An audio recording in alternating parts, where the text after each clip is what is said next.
Hai Rek, kalian pernah dengar tentang lembah Nahani, lembah penuh misteri yang membuat pengunjungnya pulang tanpa kepala. Nah, kejadian apa aja sih Rek yang terjadi di lembah ini? Mari kita bahas.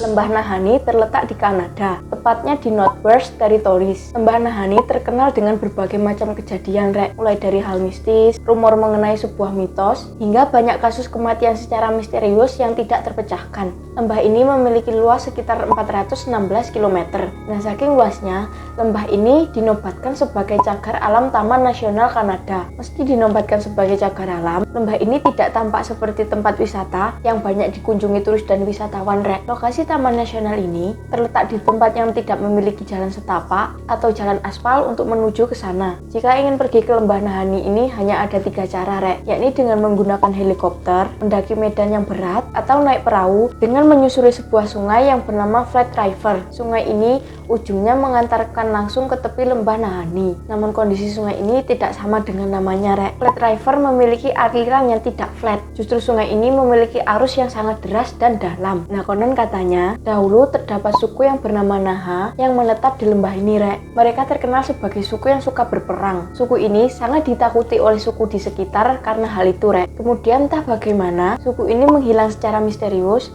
dan tidak diketahui keberadaannya. Terdapat rumor yang mengatakan bahwa mereka semua meninggal karena penyakit misterius. Ada juga yang bilang mereka bermigrasi ke tempat lain tanpa ada yang tahu. Dan ada juga mitos yang mengatakan bahwa suku ini hilang karena dilenyapkan oleh makhluk putih penunggu lembah itu. Karena suku ini dinilai jahat gitu Rek. Makhluk putih ini digambarkan berbentuk seperti serigala besar yang disebut sebagai Wahila. Warga setempat mulai resah ketika kasus-kasus kematian ganjil muncul satu persatu di lembah Nahani. Hal yang semula hanya rumor, pada suatu hari menjadi kejadian nyata Rek. Kasus pertama dimulai tahun 1904, di mana ada 3 orang kakak beradik yang bernama Willie, Frank, dan Charlie yang bekerja sebagai penambang emas. Mereka penasaran untuk mencari peruntungan di lembah Nahani Rek, karena memang lembah ini tuh terkenal dengan emasnya gitu Rek. Mereka berangkat ke lembah Nahani melalui Flat River dengan perahu kayu rakitan sendiri. Nah, setelah sampai, mereka mulai membangun tenda sederhana di tepi sungai. Di hari itu juga, mereka mulai menggali daerah pesisir sungai untuk mendapatkan emas Rek. Dan ternyata bener Rek, mereka mendapat banyak emas di sana. Willie, Frank, dan Charlie pun akhirnya terus menambang emas dari pagi hingga malam. Namun ketika mereka memutuskan untuk pulang dan menjual emas tersebut ke kota, mereka mengalami insiden dalam perjalanan pulang Rek. Karena aliran sungai yang sangat deras, perahu mereka pun terbalik dan semua emas yang mereka kumpulkan dari pagi sampai malam itu hanyut semua Rek. Perahu mereka juga mengalami kerusakan. Nah, karena tidak ingin pulang dengan tangan kosong, kan sayang juga ya Rek, udah jauh-jauh dari kota, pas balik nggak dapat apa-apa. Akhirnya mereka memutuskan berenang kembali ke tempat itu. Namun anehnya, mereka tidak bisa menemukan sebutir pun emas, padahal mereka menambang di titik yang sama Rek. Akhirnya keesokan harinya, mereka benar-benar memutuskan untuk pulang melalui jalur trekking Rek. Nah, Willie dan Frank masih berencana kembali ke lembah Nahani dengan persiapan yang lebih matang Rek, agar bisa menambang banyak emas untuk dibawa pulang. Awalnya, Charlie sebagai kakak tertua tidak setuju dengan hal tersebut Rek. Menurutnya itu terlalu berbahaya mengingat derasnya aliran sungai Flat River. Namun Willie dan Frank tetap kekeh ingin kembali Rek. Akhirnya pada tahun 1905 mereka kembali ke lembah Nahani tanpa Charlie Rek. Mereka mengajak temannya bernama Robert. Jadi 3 orang ya Rek,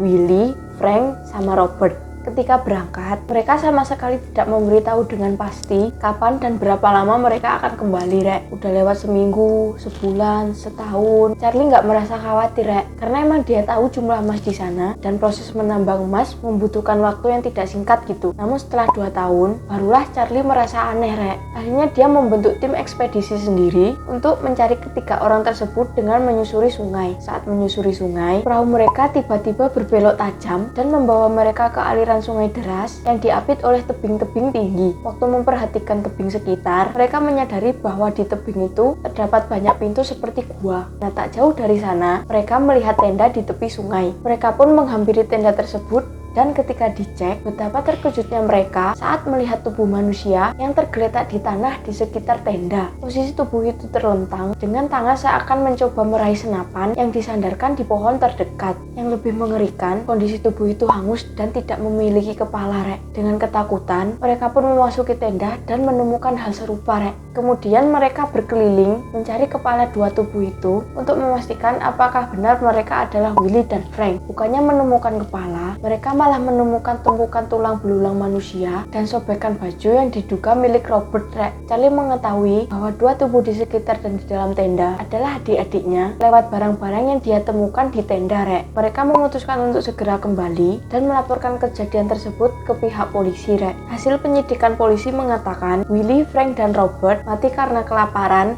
kemudian kepalanya dimangsa oleh binatang buas. Charlie nggak yakin dengan hasil penyidikan, rek, karena dia tahu kalau adik-adiknya itu tahu cara bertahan hidup dan sudah terbiasa berada di alam liar. Menurut Charlie, kepala mereka tampaknya bukan bekas digoyak atau digigit hewan buas, namun lebih seperti dipotong dengan rapi, rek. Berita ini pun menyebar ke seluruh penjuru Kanada dan orang-orang mulai mengaitkan dengan hilangnya suku Naha serta makhluk putih Wahila yang sudah melegenda. Dari sinilah masyarakat Kanada menyebut lembah ini sebagai The Headless Valley atau lembah manusia tanpa kepala. Kasus kedua terjadi pada 1913 yang menimpa seorang penambang emas bernama Martin Jorgensen. Martin penasaran dan ingin membuktikan apakah benar ada emas sebanyak itu di lembah Nahanni. Sebenarnya Martin sudah berencana pergi ke sana sama teman-temannya di musim panas, rek. Nah, karena Martin gak sabar, akhirnya dia memutuskan untuk pergi duluan di musim dingin. Dia pun ke sana dan membangun kabin yang tidak jauh dari lokasi Willy, Frank, dan Robert sebelumnya. Dan memang bener, rek, Martin mendapat banyak emas dan sempat kembali ke kota untuk menjualnya dan ngasih kabar ke teman-temannya yang lain, rek. Akhirnya Martin berangkat lagi dengan satu orang temannya, rek. Nah, pas musim panas, teman-teman yang lain nyusul Martin gitu, rek. Dan mereka pun menemukan hal yang mengejutkan. Mereka melihat bahwa kabin yang dibangun Martin telah hangus terbakar dan tak jauh dari sana, mereka menemukan dua tubuh manusia yang lagi-lagi hangus dan tanpa kepala. Dan kota Kanada kembali dibuat geger oleh berita ini, rek. Orang-orang pun semakin percaya akan legenda Nahanni. Nah, kejadian ketiga terjadi pada 1921 ketika seorang pria bernama John O'Brien dan temannya pergi menambang emas di sana. Sama seperti sebelumnya, mereka juga membangun tenda tidak jauh dari lokasi Willy dan Frank. Setelah beberapa hari menambang emas, John berpamitan kepada temannya untuk memeriksa perangkap di hutan yang telah dia pasang sebelumnya. John ingin melihat hasil tangkapannya untuk digunakan sebagai bahan makanan mereka nantinya. Namun karena berhari-hari tidak kunjung kembali, akhirnya temannya pun pergi menyusul John. Nah, kebetulan dia bertemu dengan beberapa pendaki di jalan dan akhirnya meminta tolong kepada mereka untuk membantu mencari John. Setelah memasuki kawasan hutan, mereka semua melihat John yang duduk mematung tanpa ekspresi menghadap ke sisi bakaran api unggun yang berada di depannya. Ketika dicek,